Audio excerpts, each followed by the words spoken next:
Much. As you know, we had a little technical difficulty, even though we are here from Call IS, and we're talking about social media. Anyway, welcome to SMALL, Research, Practice, Impact of Social Media Assisted Language Learning. So I think a lot of us are very familiar with these tools, these very common tools that our students use, I know mine do, during my classes, when they think they have nothing to do, nothing better to do, right? They will be plugged in 24/7, right? Now, reports, we have some reports of students who were videoed and interviewed as to benefits of using these types of tools, right? Obviously, it's continuous feedback. They always get their information from friends, from parents. They're always plugged in. But in addition to that, students and even adults establish an online identity, an image, right? And very recently, when I was in one of my classes, I was talking about social media, and I said, so why is it so important that you have the most likes? And they said, well, it's all about status, Maria. So it's social status. But on top of that, give them a sense of community, right? Building relationships with people who have similar interests, similar needs, and have similar wants, obviously. What does this mean? This will end up in a kind of social ecosystem. So let's look at a definition by Greenhow. This isn't the only definition, obviously, but one that we might consider. Social media might be considered social networking sites that we're all very familiar with, like Facebook and Twitter and LinkedIn. But then we have, of course, social media sites that we will see very soon from our presenters where we share media, and those include YouTube and Flickr. I've done a lot of work, and I'm sure you have too, with using wikis and blogs, where students do project-based learning. So using those for creating collaborative projects are very important.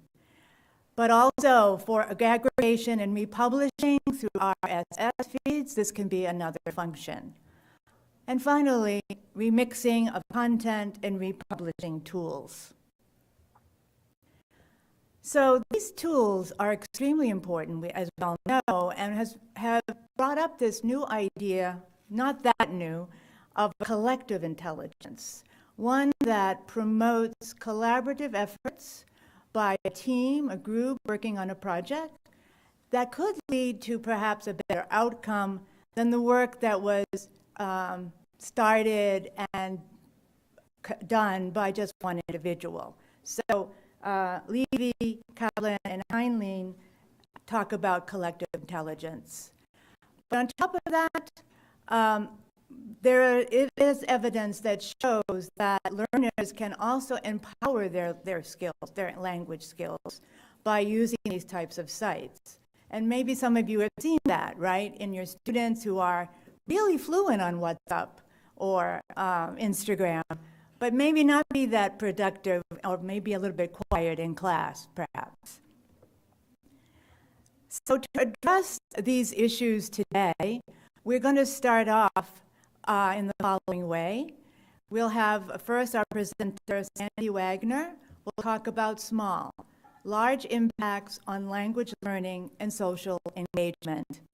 Then Vance Stevens will continue with Thinking Smart, a case for a social media assisted language learning. Thinking small, sorry, trip there. And then Elke Stappert will talk to us about the impact on learning and some success stories. And we also have a colleague who unfortunately couldn't be here in person, but she's going to speak to us through her video. Susan Gear is also here. So let's get going.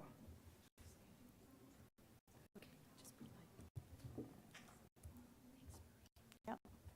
And where are you? Okay. Okay. You got it. Yeah.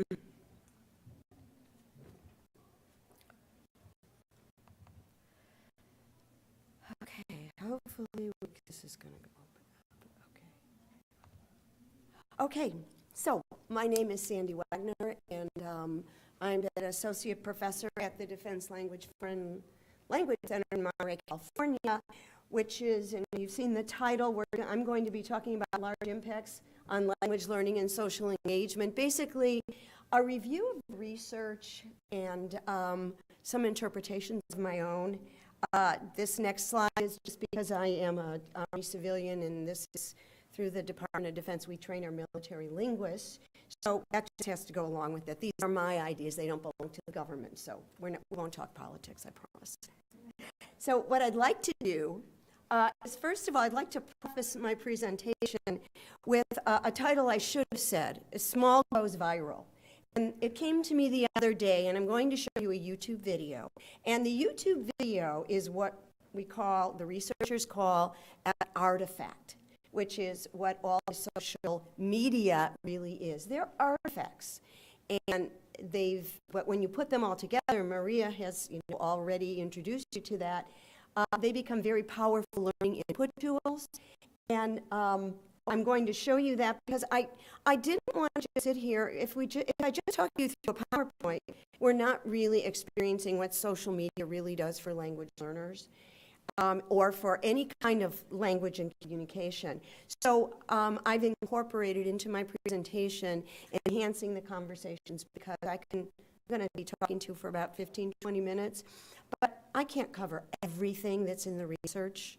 I've read, hopefully, everything, but the conversations need to continue because we bring in other perspectives, we bring in deeper thinking, we bring in experiences. So I'm kind of like a springboard for really parsing all this out, so we maybe get to some finalities somewhere along the way. So I encourage you, even after the presentation is over, to go to these links. This presentation will be on our TESOL site, so you'll be able to access all the links. So I'm going to be talking about, I came to 3 conclusions from the research, very global. Social media definitions and distinctions, which Maria has also opened up the door for me. Thank you, Maria. And peers and small importance and considerations for language learning. So I kind of like to start with a social media experience.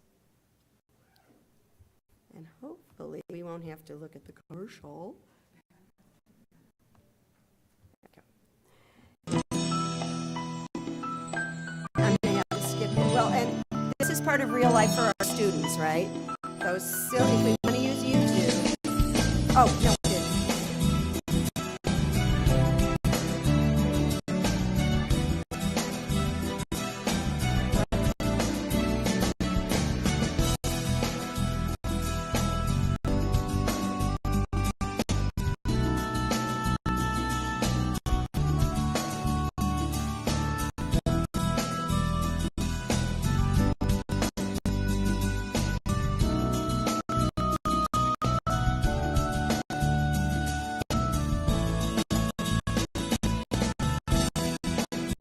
Okay, you get it, right? I mean, okay, look at your faces. Don't you just want to go on here and comment now?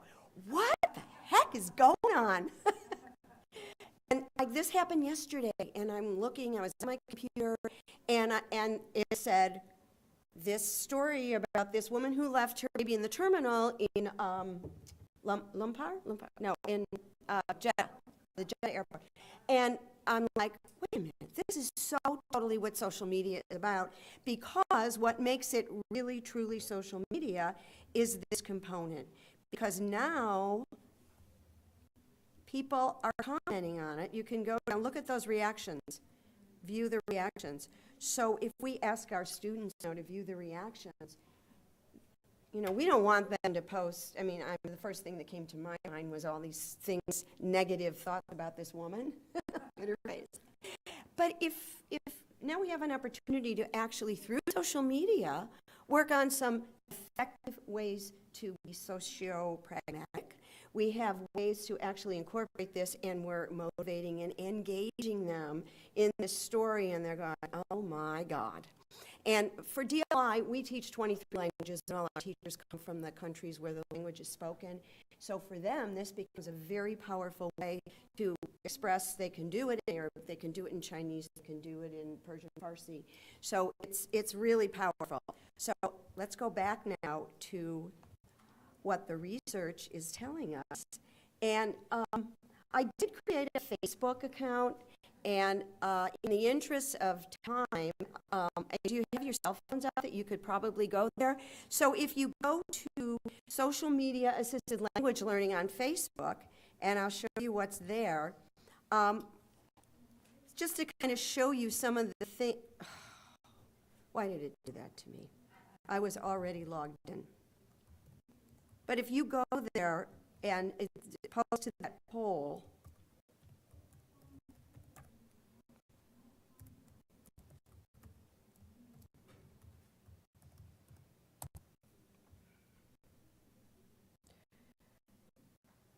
oh, okay. Okay, there we go. Forget it. It's down for required maintenance in 2 minutes. Did you get it? Oh, good. Well, anyways, if you see there's a poll there. And basically, it's just kind of asking you for,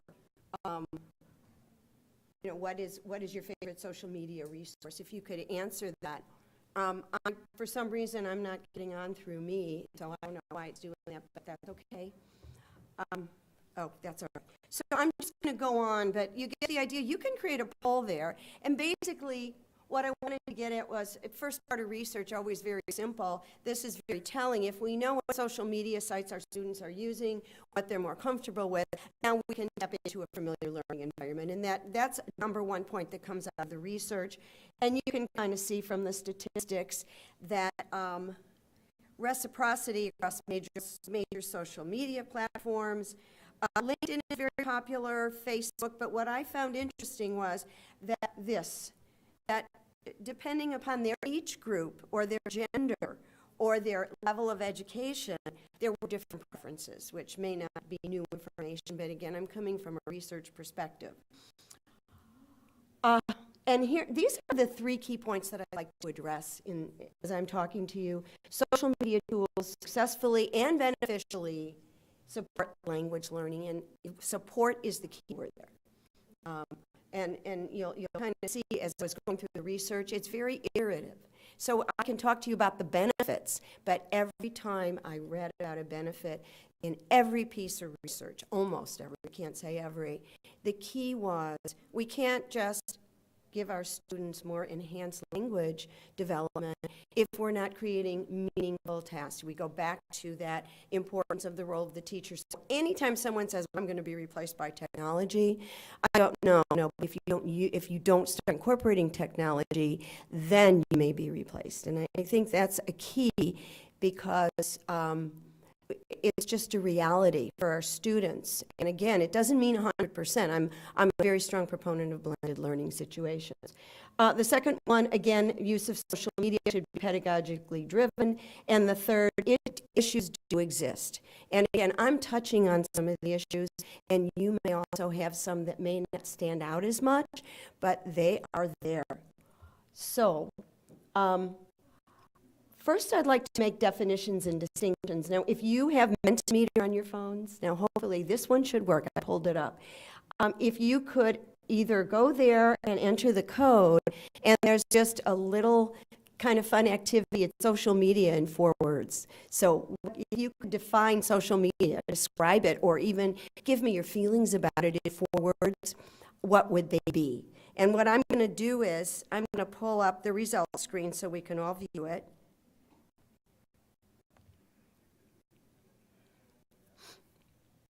And if anybody starts posting, I came up with something, but as soon as I posted, it closed down my poll. And if you've never, oh, sorry, oh my goodness, I'm bad. Did I pull it down too quickly?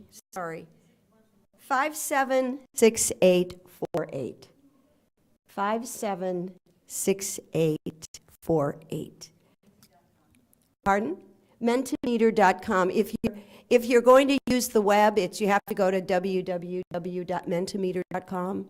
If you have the app on your phone, you can just open the app and put in the code, and then you'll be able to type something in. Okay? So again, 576848. That's okay. All right, can I go to the results screen now? Okay, sorry. I get excited just to see what you're writing. That's just me. Okay, so.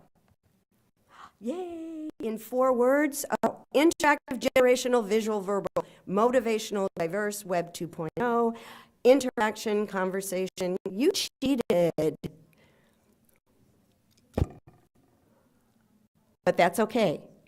I like it. Okay, so, yeah. Some of them actually addictive, fun, great, infotainment. Oh, I love that. Yay! That's a good one. I'm taking that one home with me. Okay, so in the interest of time, I'm going to move along. All of these things remain up, but are you getting a feel for social media? It's pretty cool, isn't it? Yeah. So I am also a great proponent of experiential learning. I find that when you have the experience first and then you have time to debrief it, think about how you might apply it, and then recreate, it becomes very powerful. I will also tell you that if any of you have looked at TESOL certificate programs, this is not a promotion. It's just the way I designed with Dawn Bukowski. I don't know if you know her. It's a TESOL certificate program developing an online teaching program. So, and we're in our 5th iteration, going into our 6th, and now it's becoming word of mouth, and it's a lot of work, but it's very experiential, it's very project-based, and I found at the end, even the people that are like, I'm quitting, it's too much work, they come away with something that's really been beneficial. I have the comments, that's not just my gut feeling. So, and you know, they're the most wonderful people I've ever worked with in my life. So if some of you are here, yay, thank you for being here. So let me move on. Let me go back to the PowerPoint and move on. So here's what happens when we get the definitions, because I was grappling. And you know what? To me, the definitions are really not that important. What's important is what goes into those definitions. So if we look at social media, and again, I'm coming from research, this is what made sense. Social media are the artifacts. My PowerPoint here is social media. But did you see what happened when I actually transitioned into a site that lets you interact and think about what you're posting and take your time? That's where your social networking sites come in. And again, social media obviously is more, but after reading all this, social networking sites are a subset of social media. So, and social media can be many, many things, and you can make something social media.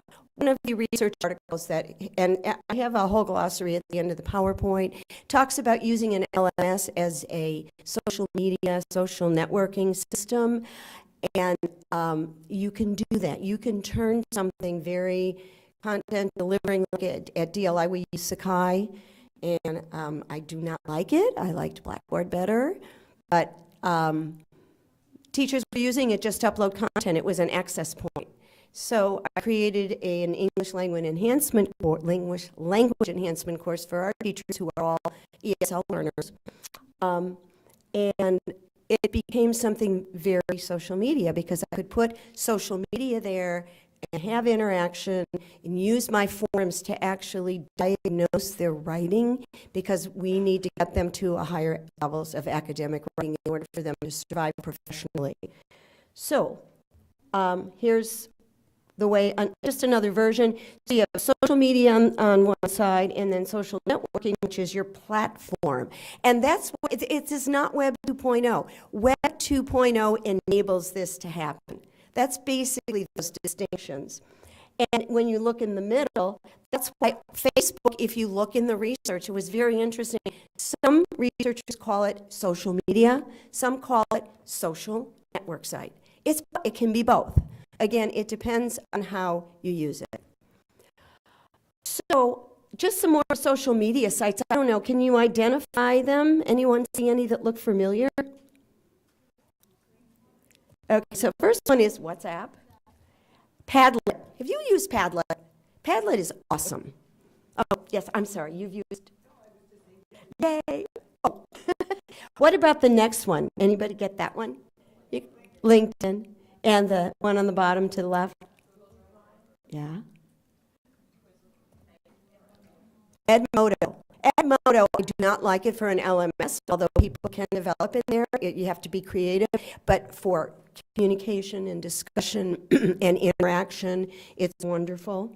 And this last one, anybody know? Yeah. Anybody? Periscope is okay. I found it a little tedious to navigate. You need to spend more time on it, but it could be me too. We all have our own personal learning preferences. So this I found very, very valuable. This, I know if you haven't seen this, it's a free download. It's called the Social Media Landscape. And basically what they did was, you've got social media in the middle, and as you go around, it divides it further into purposes for each of these social media sites. It is a wow. I encourage you. Yeah, I know, isn't it cool?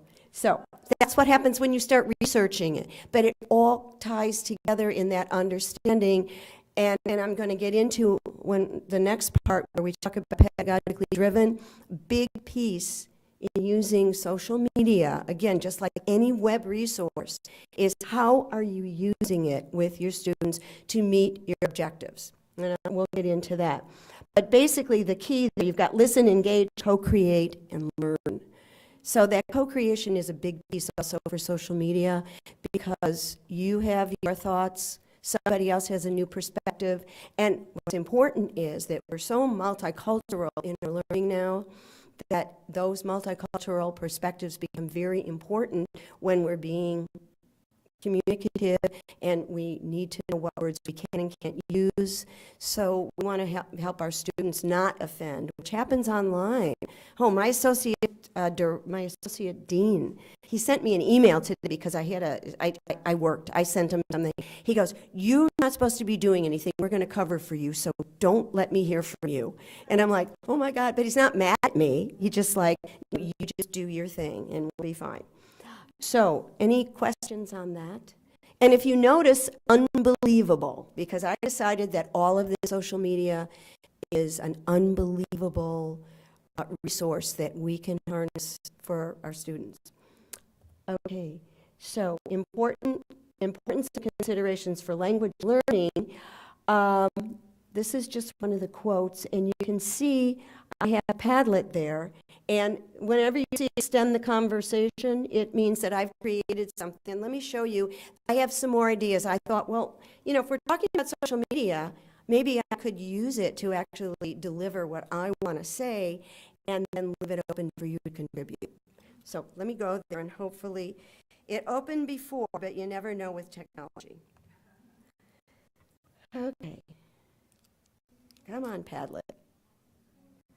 Oh, there you go. So you can see what I did, and the reason I wanted to do this, these are some thoughts from the research.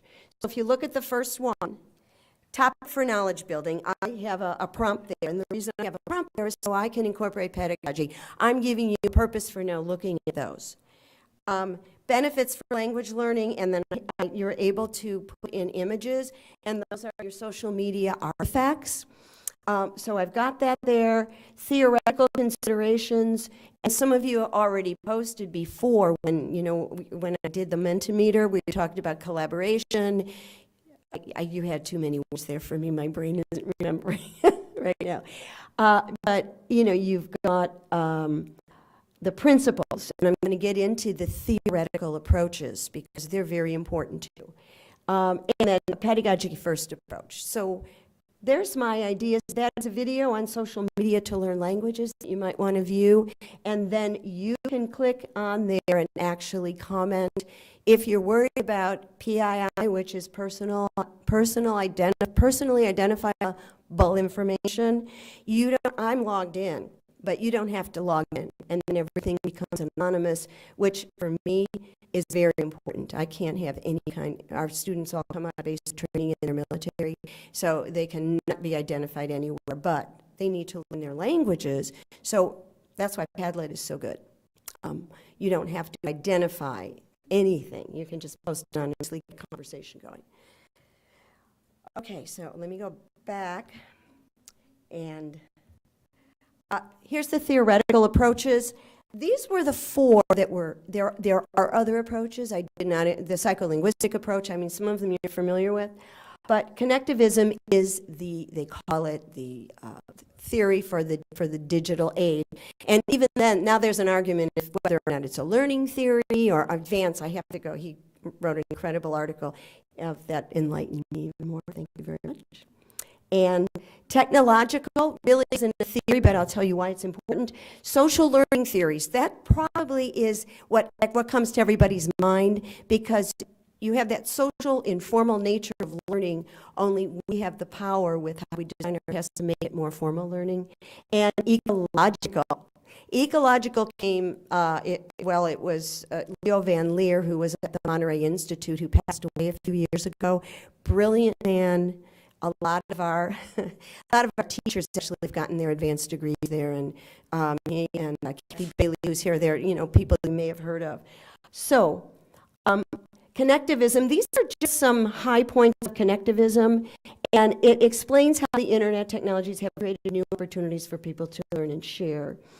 Look at the middle one. Nurturing and maintaining connections is needed to facilitate continual learning.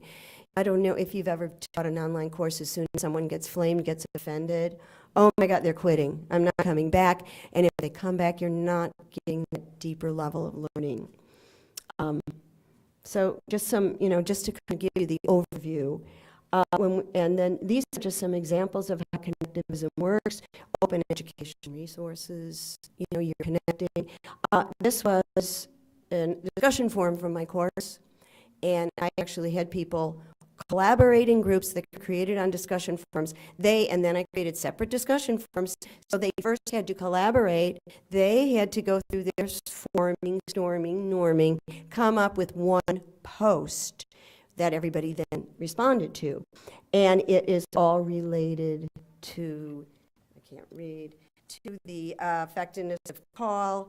And we were talking about all the frameworks. There were 2 units, one best practices, and then we went into the frameworks. We did community of inquiry, we did authentic assessment, and it was a way to actually get a lot of information in one short week, because we divided the knowledge, and then we shared the knowledge, and then within that, they had to share their own knowledge.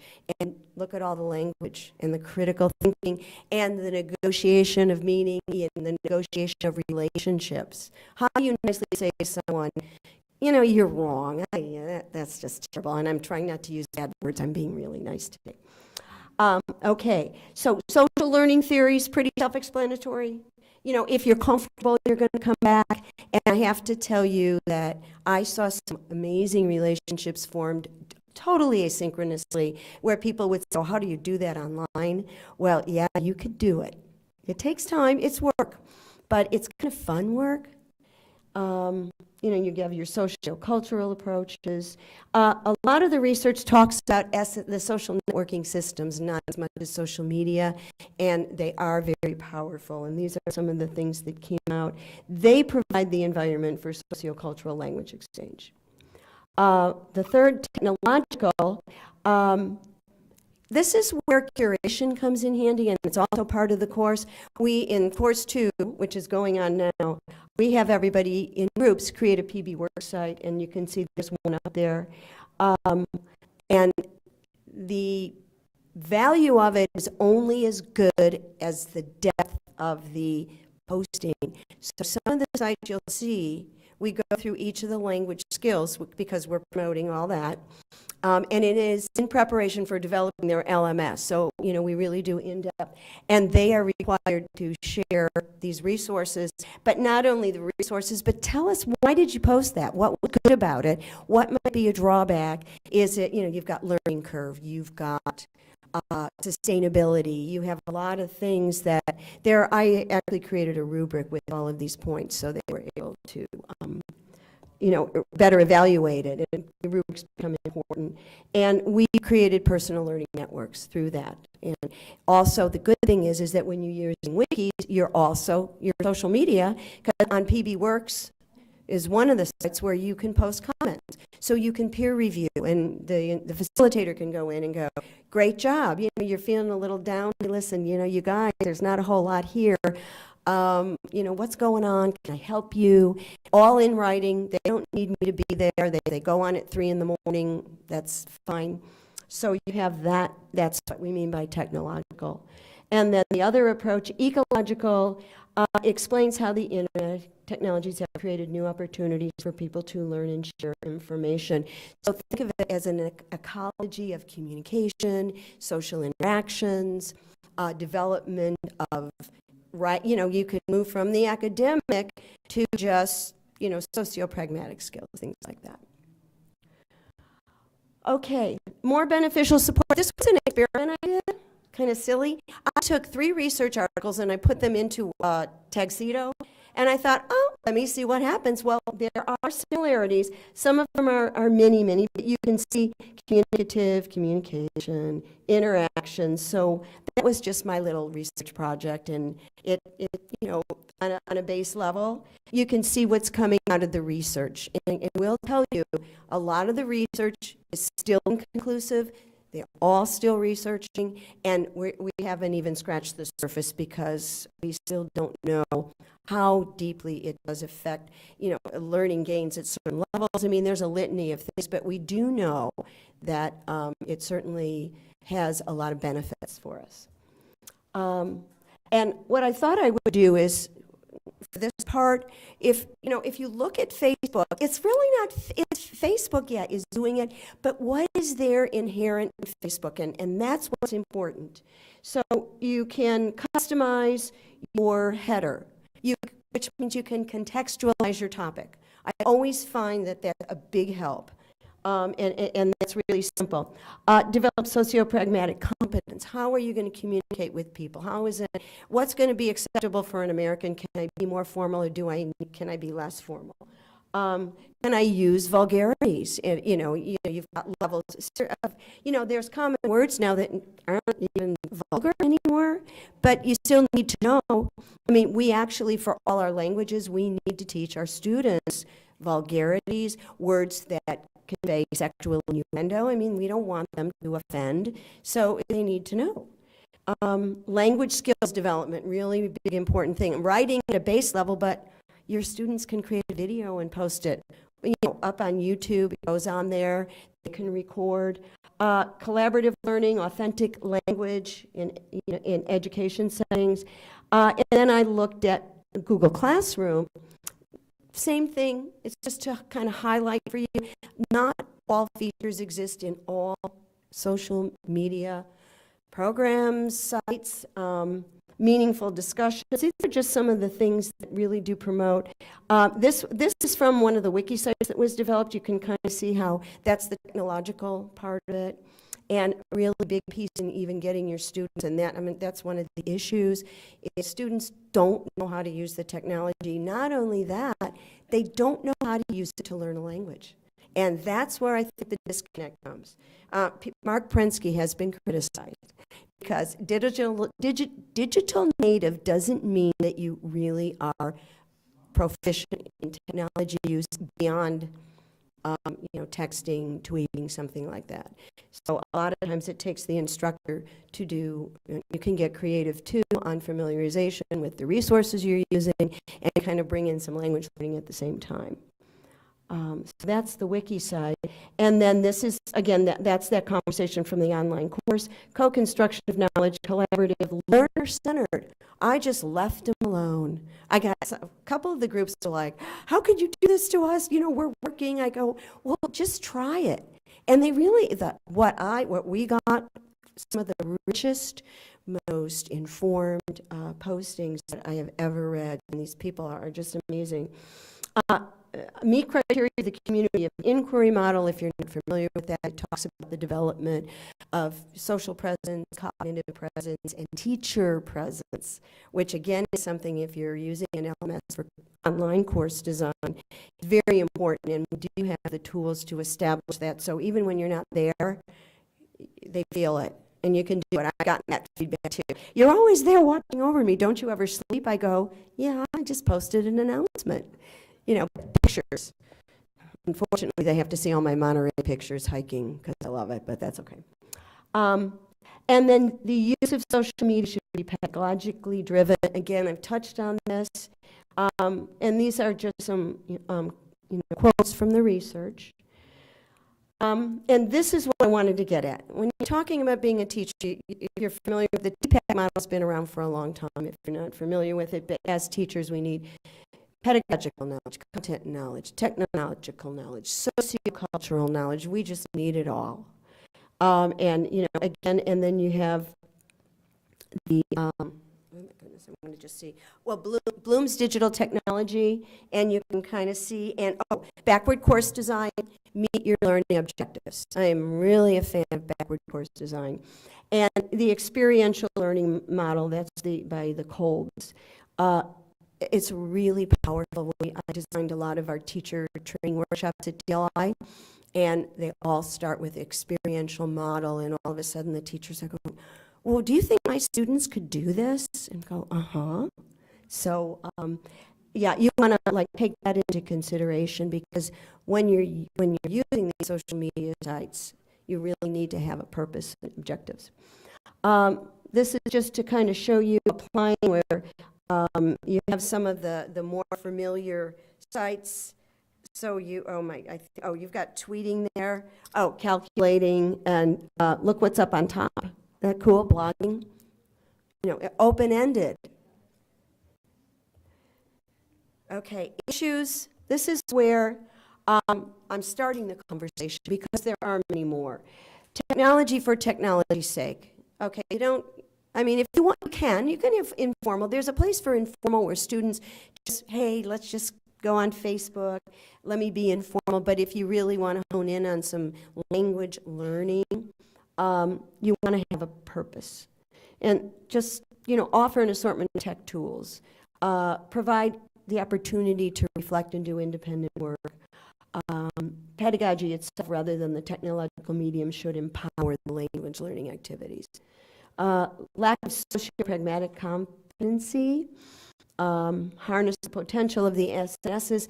And one thing that came up are bridging activities, where the teacher actually analyzed student-selected created texts. They were able to speak to them. They were able to say, this is what's good, this is what's not so good. So that came from the research, too. That's all there if you want to read further on that. Use of commercialized text-driven. This is a biggie. People go, oh, well, how come you just don't use Rosetta Stone or Duolingo? Because the DOD had a contract with them. They did. It's limiting. It's not. You need to teach language transferring from the classroom into real-life situations. I don't know how you're going to say hello to me in Spanish. You might say, ¿Cómo está? But what if you say, ¿Cómo andas? And that happened to me with a student, this IBM executive I was working with, and he walked in one day and said, ¿Cómo andas? And I went, huh? And I took Spanish in high school, big deal, but the bottom line was he was saying, buenos dias, ¿Cómo está? But I didn't know that real life, so it's kind of that situation. And culture of use, the way a particular technology is incorporated. And again, it's creating a comfortable learning environment. We don't want our learners to have to share their identities. That's another biggie, that a creation of online identities allows your students to create any identities they want. So if they happen to be interested in a topic, they can become this very SME on it. And then again, and I'd like to, am I good with the time, Maria? I'd like to close with my one unbelievable moment, again, highlighting YouTube. If, yeah, that's not, I know I need, just wanted to show you, if you go on. Writing's not that easy, but Grammarly can help. This sentence is grammatically correct. So this is what I found. Unbelievable moment.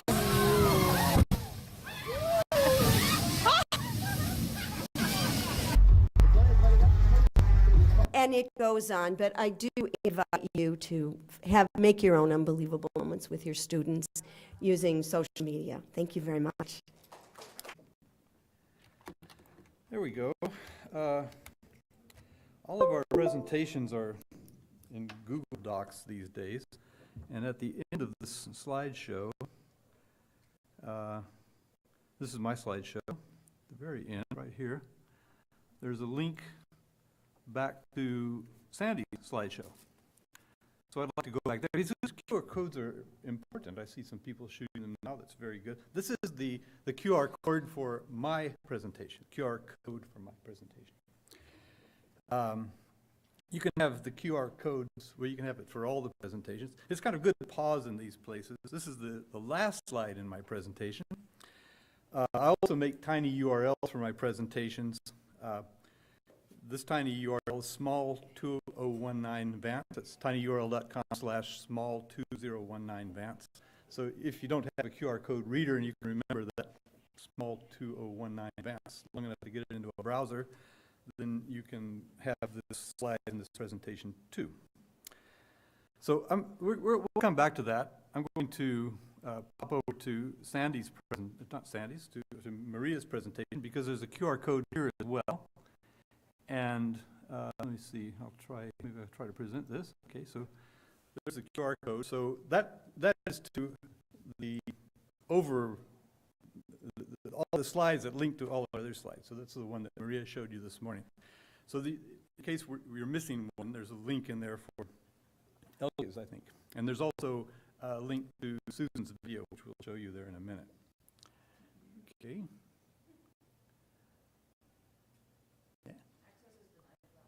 Oh, really? Oh, you know, maybe you haven't shared it with everybody, or it's because it's on your company site.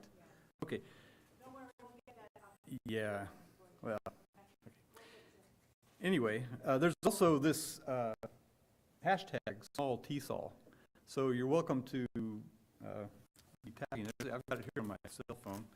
Maybe I can keep an eye on it that way. Let's see. So, oops. I'm just trying to pull down. If anybody's refreshing. Okay, let's show it to you. This is what small TESOL looks like on Twitter. Well, no, it's so the way this works. Twitter is one place you can use it. It should be able to get it just a hashtag twitter.com. Hash small TESOL.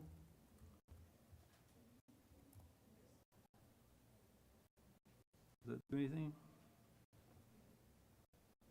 Or you can go to your Twitter and you can put small TESOL in. Or I can go to my Twitter and put small TESOL in. Let's just see.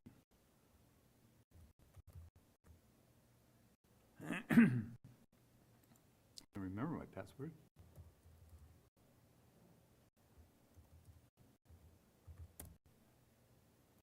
Okay, there's my password. All right, so if you go to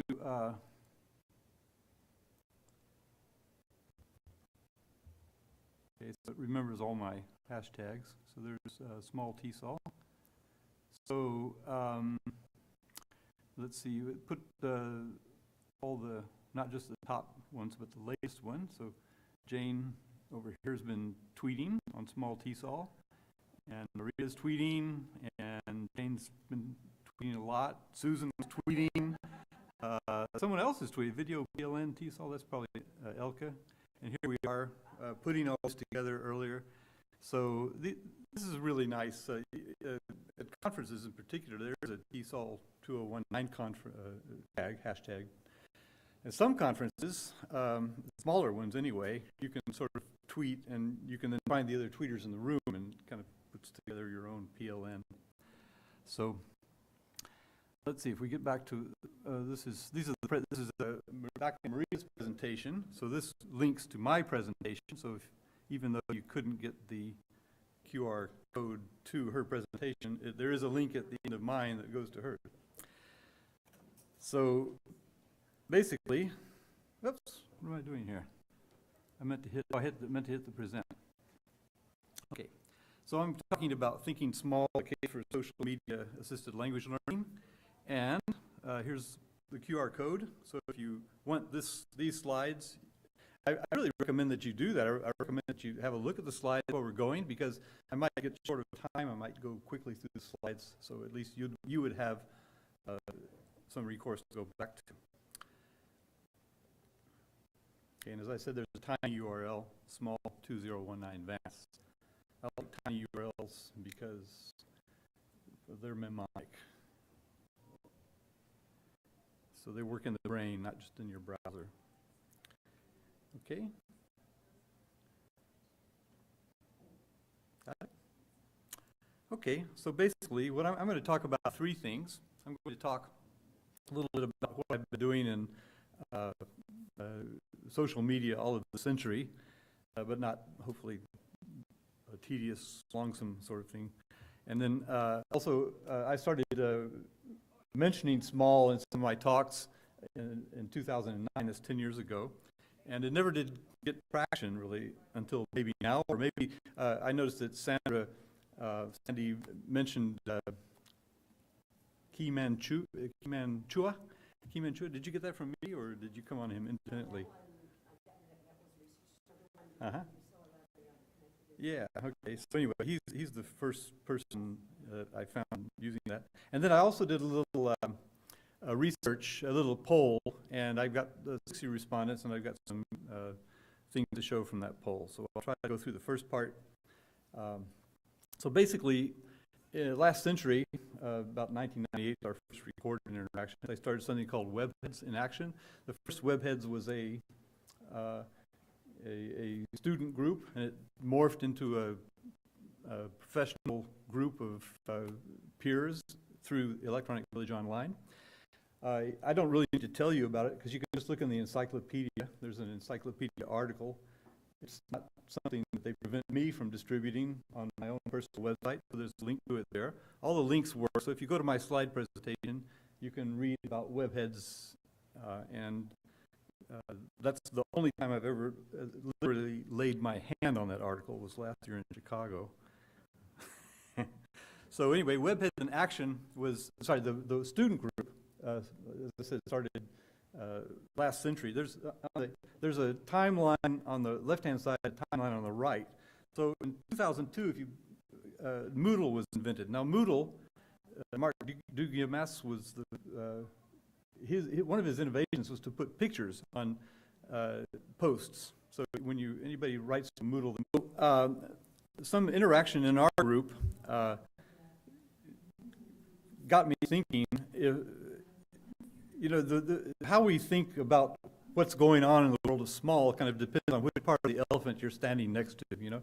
So if you're working in an intensive language program in a United States university, you're probably in a more sophisticated environment than if you're off in Nepal somewhere or something like that. So I decided to ask teachers in a survey, what they thought. So I got 60 respondents over the past couple of months, maybe the past month or so. They're all educators. All of them, 93% were educators for more than 10 years.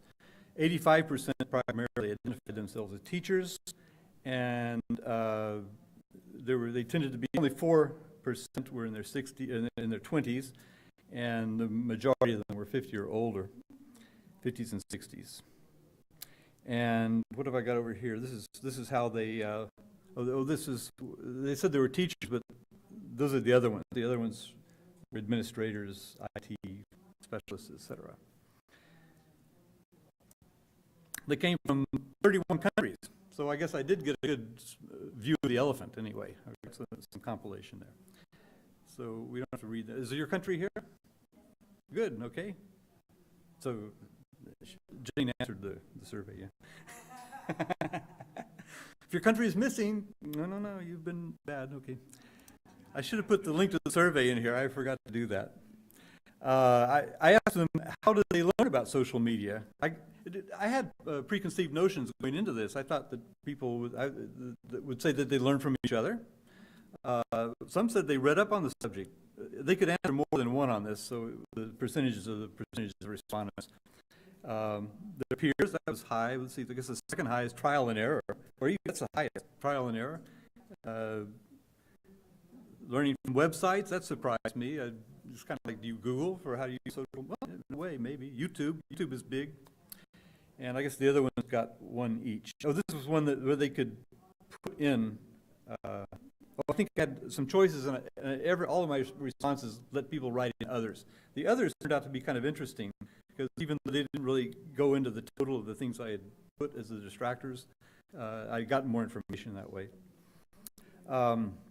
Let's see, the blue and the red are strongly agree. So teachers can be effective models for each other, because what I'm getting at there is we enter our social network environments, and we, like Anna Sora, learn from other people. That was a good example of that. So is that the way we perceive what we're doing? Yeah, that's very important. We're learning from each other in social media. Do you use social media in your learning with peers, that is, to develop your own learning? And the yes is 74%, and the red is no. They don't use. I was a little surprising that many don't use it, but and then the others, I guess there was a yes/no question. So some people mentioned that they use Twitter to bring in linguistics. Does that count? Yeah, I guess sure. Social media. Actually, what does count? I don't know. Social media, as Sandy did a good job differentiating between social networks and social media and how they blend together. But it's hard to know what social media is. I mean, if you look at this list of tools, I asked them what are their favorite uses of social media with your peers and colleagues. And here's the list. I put them into a spreadsheet. I teased them out, first of all, put them in a spreadsheet, sorted them, and didn't put numbers there. I just listed the ones that were mentioned. Facebook was very big. YouTube is on a different page, actually. I think Elka was asking you, what tool did you use? And there's another list here.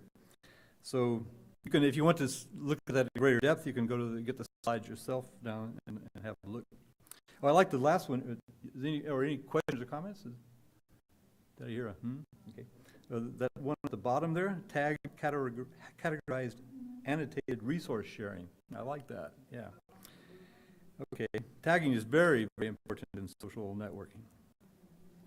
YouTube got a lot of responses, and people differentiated their responses. YouTube lectures, YouTube channel subscriptions, YouTube video, using YouTube to create my own videos, YouTube videos of ESL lessons by other instructors. So I guess if I keep this going, I could get even more. Some people didn't answer using tools, they answered using ways of doing things, like building relations, class collaboration, I guess that could be one, exchanging ideas, networking, online learning, professional development, reading articles, school events, sharing ideas. Some longer answers. I use social media for creating personal learning network. I learn a lot from my colleagues, sharing articles, reflection on issues, discussions about professional issues online. So this is teachers talking about learning from each other. Oh, and there was also, the question was, if you don't, why not? Here's some why nots. My colleagues lack technical skill. They're not very fond of using social media. I avoid Facebook. Someone tried Facebook online book club with limited success. I guess that was a negative answer. I think mostly social media, see social as social, work as work. It's the differentiation between social and work. I don't know, would you say your Facebook friends are half professional contacts and half friends, or what would you say the proportion is? I don't know. Anybody think you're at least half of your Facebook friends are professional contacts? Me for sure. Yeah. Okay. All right.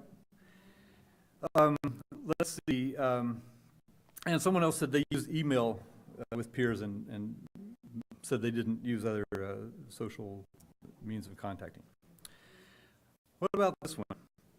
Teachers in general, not just you and your opinion, might use social media themselves, but do not know how to use it effectively in their teaching. So not you, because we're possibly the choir, we're all here, we all use in our teaching perhaps, But what about other people? What's your perception? Because I know one common problem with technology specialists in educational contexts is that they feel alone and isolated. So it's a lot of times they feel that people around them are not really on their wavelength, and they're the ones who are always pushing against the edge of the envelope. So the agree and strongly agree are 85%, and neutral, and then disagree is not so many. So a lot of people seem to think that other people, other teachers are not, don't really use it effectively in their teaching. So there's some way we could improve the field. Do you use social media with your students? This is a yes/no question. So 3/4 said yes, and 25% no, and then there was a few other answers. If you use it, what tools do you use? And also, what ways do you use it? Well, they just answered that way. So here are some of the tools used with Duolingo, for example, is Duolingo social media? It's Kahoot. Is Kahoot social media? You think so? No, I don't know. But anyway, that's what they answered. WhatsApp, Facebook less these days. So, okay. Telegram is one that's replacing what's Telegram. WhatsApp is a problem in some places. Where Telegram, you can conceal your identity. You can people can't really contact you, can't find out who you are. So it's becoming popular. YouTube, 10 out of 60 responses. 10 out of 60 said that was one of their favorite ways. And then the ways of using social media, projects, publishing, communications, and collaboration are always there. Discussion, peer homework. If not, why not? That's always interesting. Privacy laws in Italy prevent us from doing it. College does not allow. I used to use it in my past college. Mostly I want my students talking face to face. No need. We have other IC tools like Moodle, Google+, emails. Aren't these social media tools? Anyway. I don't know, just what is this? What are we talking about here? I haven't found a sufficiently strong pedagogical purpose for which to use it. Moodle provides enough opportunities for interaction. Thank you very much. Does not seem relevant. Okay. Anyway, those are all anonymous answers. Oh, and I just put these in because I thought they were interesting. I have enough trouble getting them into the main system where they can access the things I need to do. I have occasionally considered whether nipping around like sheepdog-like and trying to herd them into spaces tasks they tend to do, but don't always find time to complete, would be effective, but haven't resorted to it yet. Okay. I appreciate the time people took, to answer these questions. I use social media for personal social reasons and for professional development. Students tend to use it for social personal reasons, and teachers engaging them there may intrude into their professional space. Do you find that to be true? Do you think that was one of the questions in the survey? It comes up later. It can also blur professional, personal boundaries and appear inappropriate. So I personally find that with the students I had in Arab contexts, the students had their social spaces, and they weren't interested in mine, and they had theirs. They would have them up all the time while I was trying to teach them, but there was they didn't want to share it with me, and they didn't want to be there either. Okay, these are how strongly do you agree? Social media holds compelling potential for language learning. So it looks like people are pretty much in agreement. That's 84%, 85%. Okay, strong potential, yes. Let's dig deeper. Students might use social media themselves, but don't know how to effectively use it in their learning. So red is agree, and approximately equal number strongly agree. Sorry, that's 80% agreement. So kind of like teachers who use it themselves but don't know how to use it in teaching. Same problem with the students. So social media generally distract from learning in the classroom. How would you answer that one? Do you find social media distracting or sometimes distracting? Depends on how you use it. We had agree. Agree is red, and the others are neutral, 25%. So half of them were either that. Disagree was 40% disagree. Okay. Teachers are at a disadvantage when using social media with their students. Who has the upper hand? 44% disagreed. Actually, there's more disagreement on this one. Very few strongly agrees, so I'd say that's kind of a no, not really a big problem. Teachers can learn about social media from their students. So we had 75% agreed or disagreed. Or sorry, agreed or strongly agreed. Students can learn about social media from their teachers. Even more. About the same, I guess. Yeah. So yeah, we seem to agree that there's transfer of knowledge in modeling, I should say. Students can be highly effective models for their peers. Again, almost 80%, over 80% agreement, strongly or just agree. Students find that teachers' suggested use of social media do not blend well with their own preferred networks. So this was mentioned by someone else. Not much strong agreement, but half the people agreed and 25% neutral. So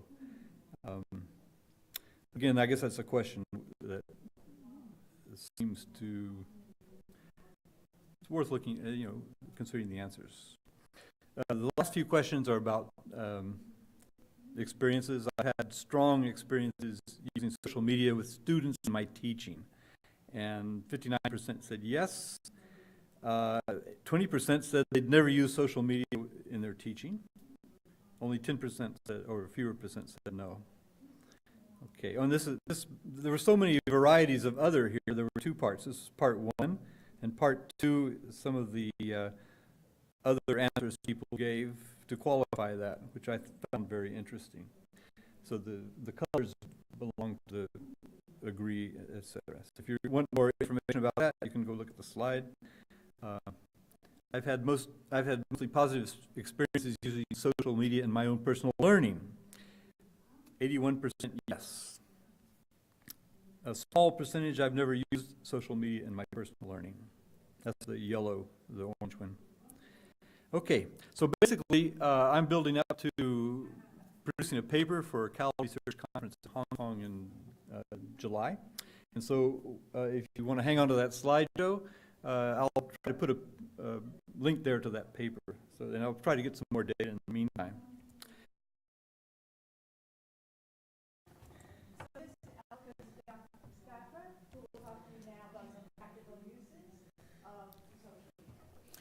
Good. Hello. How are you? Good. Good. Take a moment, ask your neighbor, how are you? So everybody still good. So when I started learning English, that's what I learned. When I moved to New York, it became this. What's up? What's up? And then it turned into what's up? Okay. So I am with Video PLN. We are what used to be the video and audio intersection. Video, audio, digital media intersection. We're now a professional learning network.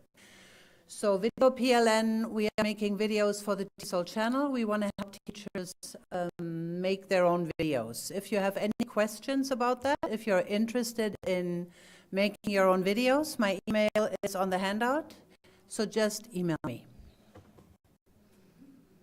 I am a teacher at the New York Public Library for ESOL and literacy. I also present workshops here and there, and I'm working on a website, English Yo-Yo, that is medium well done. Not yet. So I'm a digital immigrant, born before the 80s. My first computer, 1992. That's when some of my students say, that's when I was born. Maybe some people in this room, I don't know. My first cell phone was in 98.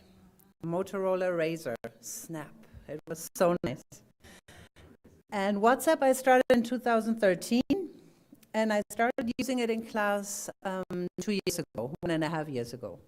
And today I'm very proud to say that's my first hashtag ever. So please go, because I avoided Twitter.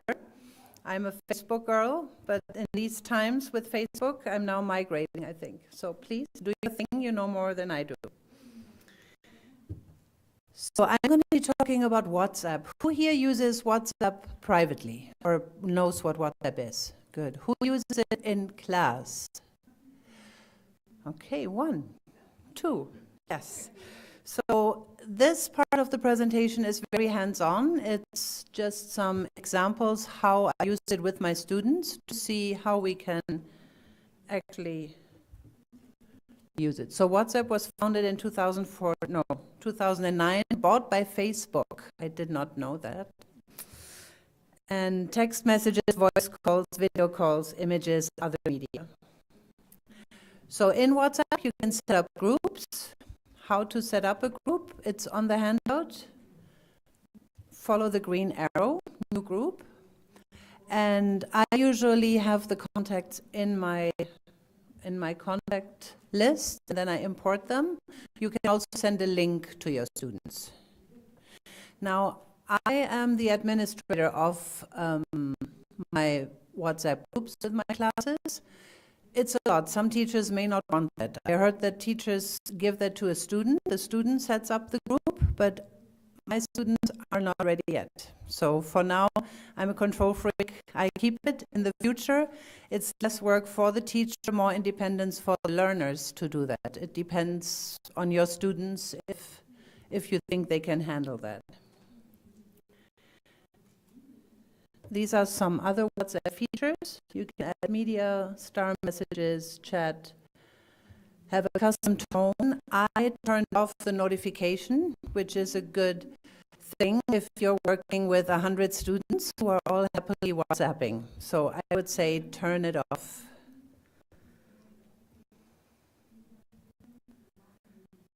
So what types of groups?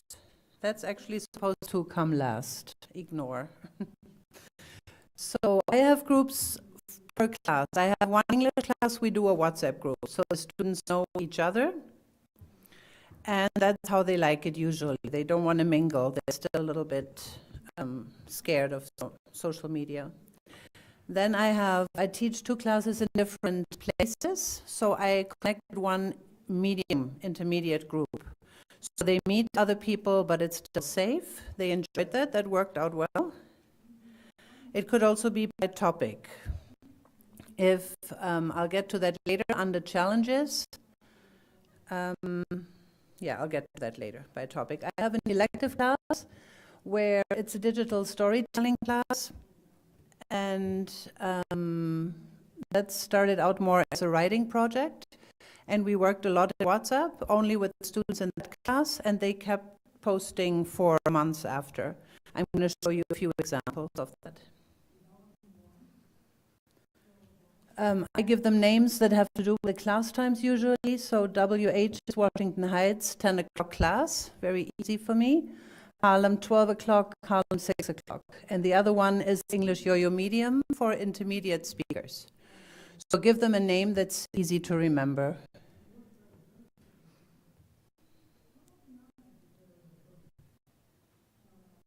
Yeah, I also add the students to my address book with the same code number first. Harlem, 12 o'clock, Harlem, 6 o'clock. So my address book is not a wild mix of my high school friend and my students. So how to engage them? The goal is to really, they do it anyways, have them do it for class. And find a way, find something that's interesting, start easy. Start easy, encourage them. So I just start the groups with how are you feeling today, what's going on in your life, or with beginner classes I would ask what is your favorite food, what's your favorite something. With intermediate, what did you have for breakfast? They like to talk about food, same way probably people post on Facebook about food. I don't know what it is, but it works. And then I give them feedback. And your students probably all want you to correct them constantly, which I don't do. but I look at the Facebook posts and then I collect mistakes and I write a little paragraph with everything I found. So whatever sentence there is, they made a mistake in. So they probably wrote, is you still working, or I still working. So I just corrected, I don't say what was wrong, and I put 4 on one page to save paper, and I give them one printout, so they can keep it in their wallet, they read it, and then they move on. So that's actual sentences with mistakes corrected. This was a weekly class. Every week I gave them one feedback on a Saturday. So delayed error correction, nobody knows who made the mistake. Oh. Rules. Rules are good. Be nice has never been a problem with my students. Respectful, write only in English has been a problem, especially, no offense, Spanish speakers. And responding to others has been a problem. So one student would write, my brother is sick. The next one writes, I'm going to the park today, instead of saying, I hope your brother feels better. So what I did as an exercise in class, on paper, one student writes something, their partner responds. So they learn how to do that, and then they do it online. And that's much better now. Don't worry about mistakes. No last names. Don't ask or give personal information. Don't write too much. I have like 2 students who write books on WhatsApp. And the big problem is religion. My students are very religious and they want to tell everybody else. So at one point they posted sermons in Spanish in the group. And I was like, no.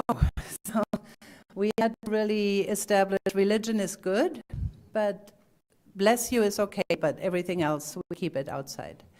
However, what I'm wondering now is to start a religious WhatsApp group. I mean, why not? They want to talk about that. I also encourage them to go to a church where the sermon is in English, so use that, whatever your students need. If you have 5 who like that, have them start their own group and help them. And politics, also careful. I'm in New York, so we lean very much one way, but you never know. We don't want to offend. So here are some successes.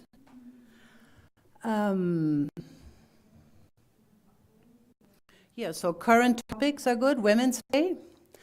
I would encourage giving them prompts, especially in the beginning. So here I had asked, who are your personal heroes or heroes in your family? What women do you admire? So we got some nice responses that I did not put here, sorry. But you get an idea. If you just read this for a moment.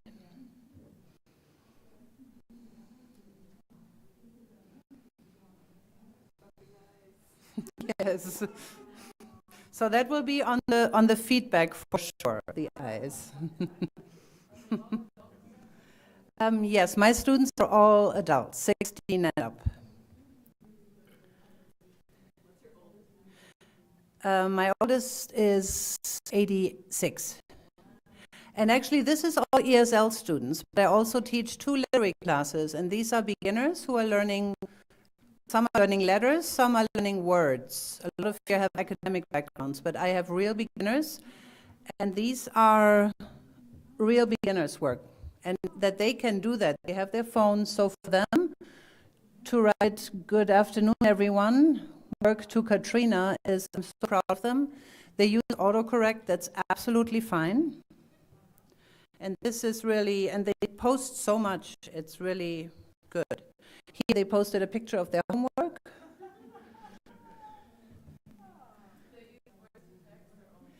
I'm encouraging it more for the ESL guys. They're a little bit shy. Photos, of course, left and right. And then this is the digital storytelling class. So there we did videos, photos, and we also brainstormed here what we could do on WhatsApp.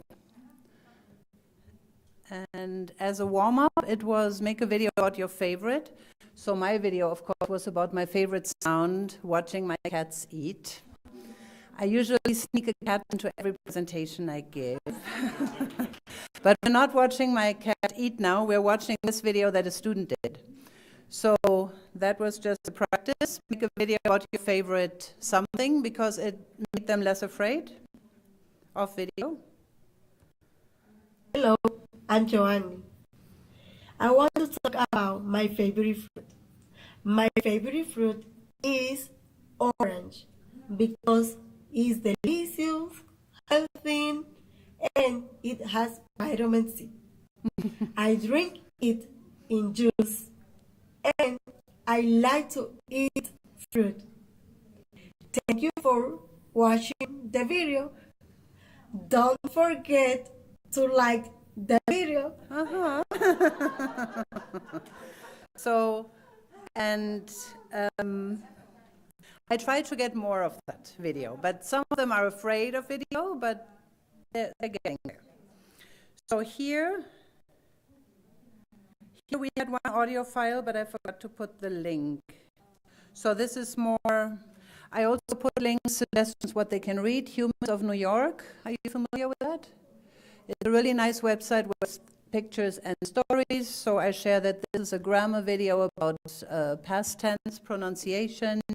So depending on your students' needs, you can post links. Pet peeves, anything that raises emotion is good. What do you really hate? Teach the word pet peeve. That was a fun thing. Religious, here is the sermon in Spanish. And actually, then she posted in English and Spanish. But,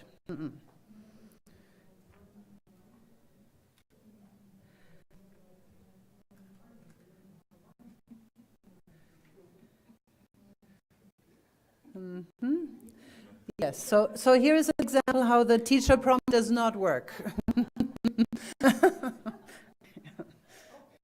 Joseph is severely dyslexic. I haven't figured out if he thinks that means something or if he just wants to type. He always does it like that. I really don't know.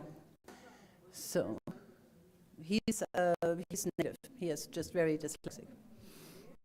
And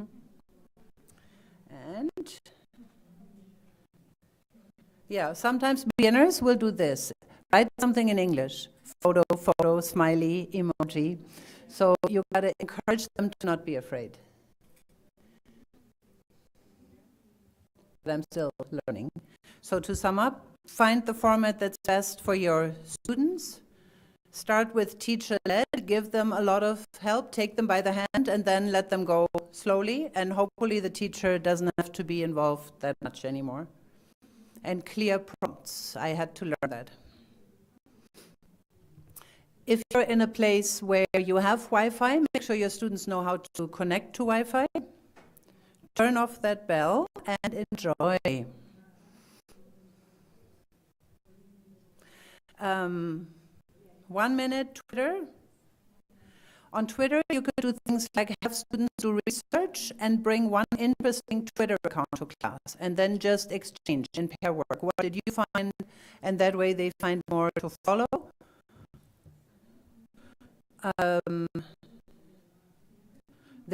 You can also give them a Twitter account with a word a day if you want to introduce them. Same with Instagram. Have them do research, find one, and then in pair work, they tell their partner about what they found. You change partners, they tell their partner again. That's a lot of speaking practice, and they get to learn a lot about social media. Facebook, I would be careful with privacy issues. It's in the media so much that my friends ask me, how can you still do Facebook? But it just has so many advantages. One advantage that's not in here is the how are you feeling today, the emoticons, the verbs, what are you doing, I'm listening, I'm reading. So Facebook has a lot of good things for learners. And if you do it in a closed group, like the next video we have, Susan, our colleague who's not here, uses private Facebook groups a lot. And then within a private setting, she is very happy with that. So my email, you have it on the handout. And we're going to Susan's video, right? Yes. Good. Thank you.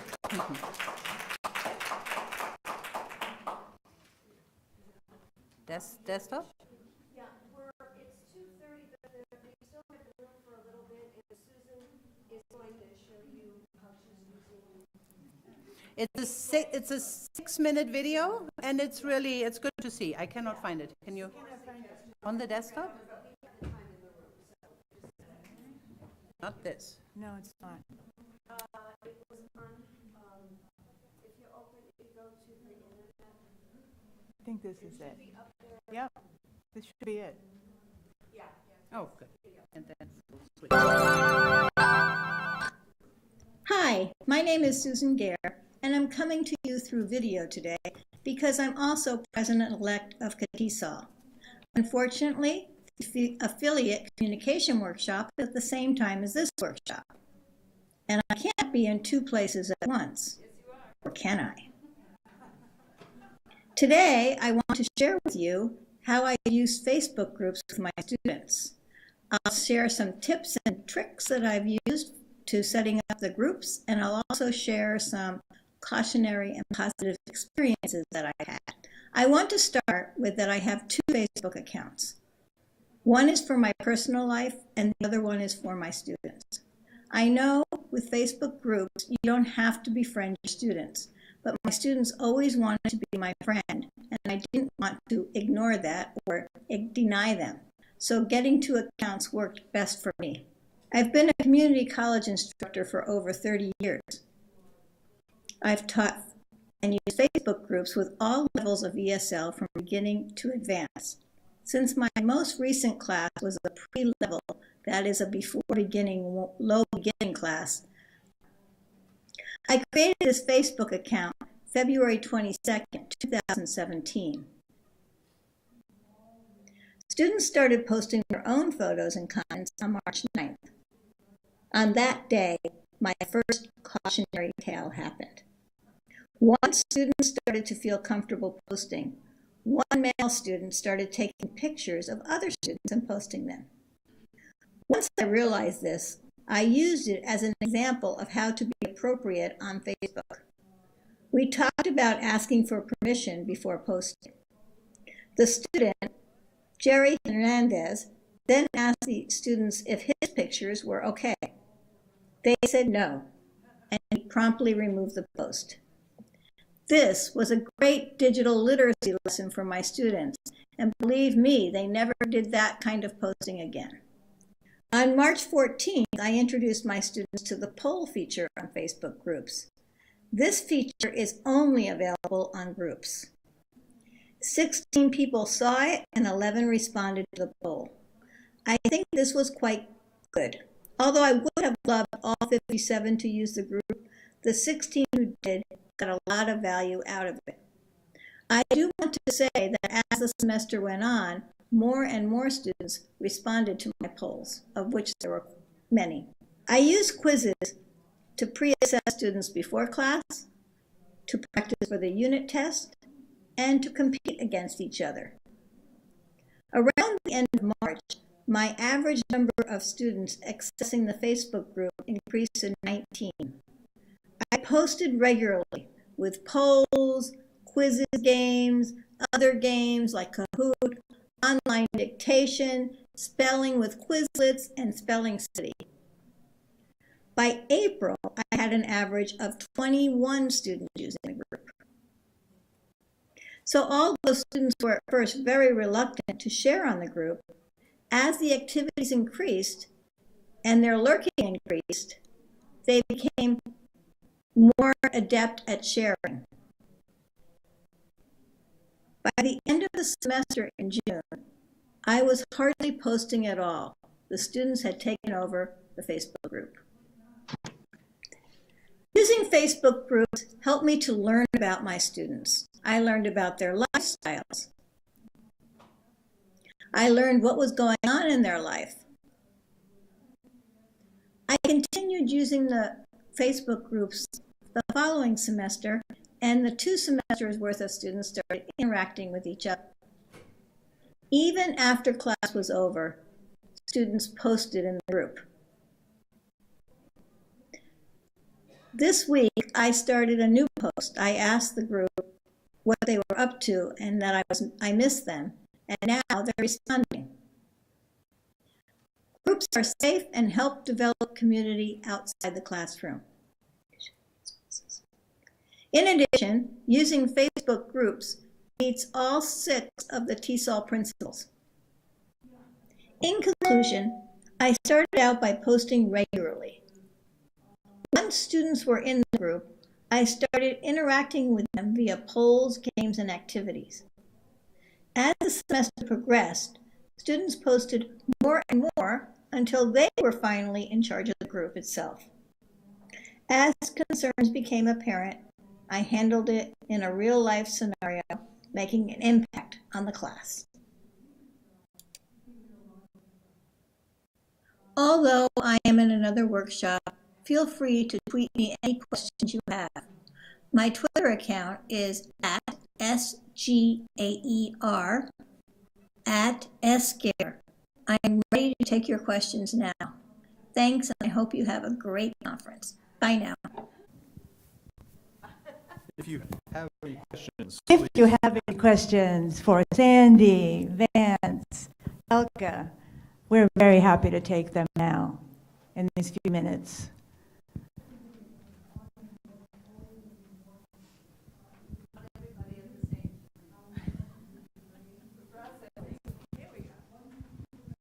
Hi, my name's Dawn. I'm from Florida State. I'm a PhD student, and this is an area of research that I'm interested in going into. So if you could give me any recommendations where you want to see the literature go in research for this area.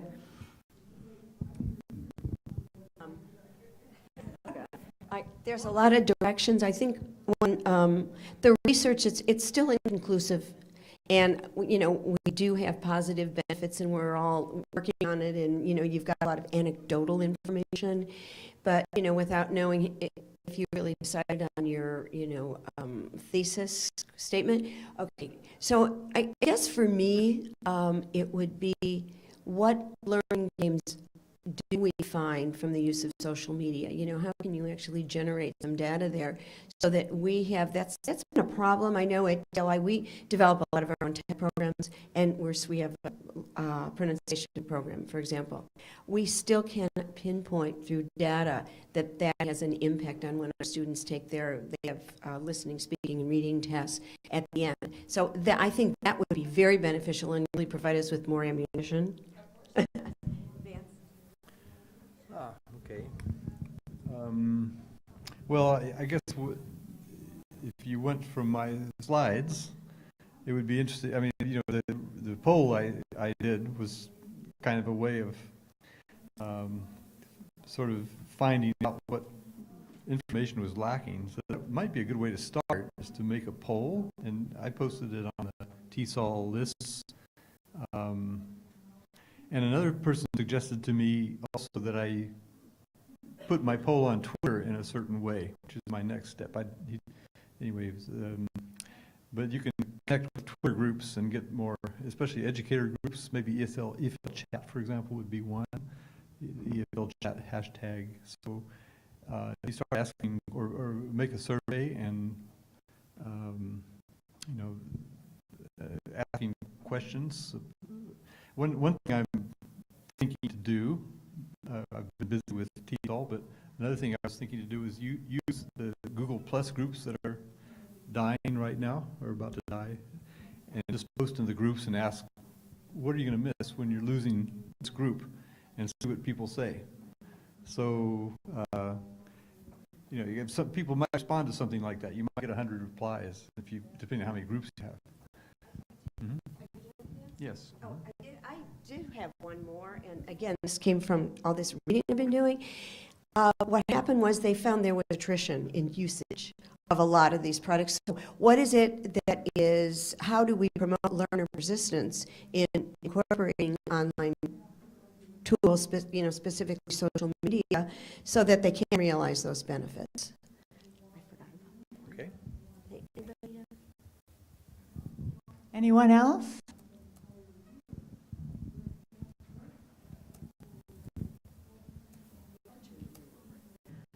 We'd like to thank you all for coming. If you don't have any questions, but just know that we will definitely fix the QR code, so you will have access to this presentation and to the presenters.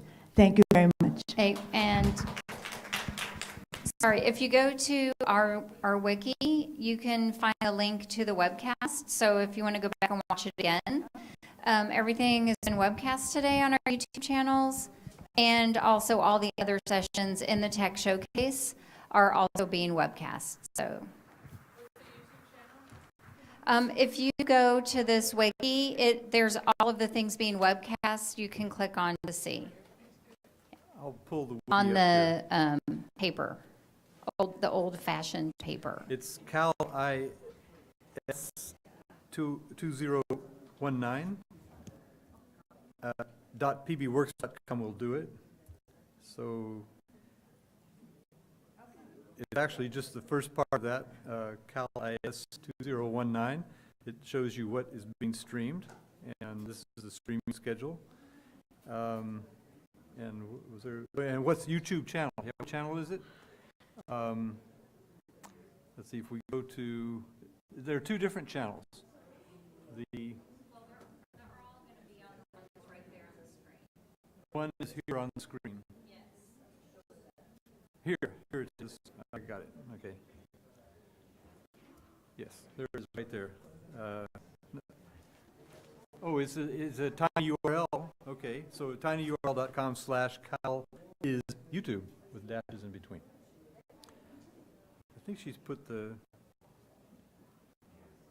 Anyway, so that'll tinyurl.com/Cal is YouTube dashes.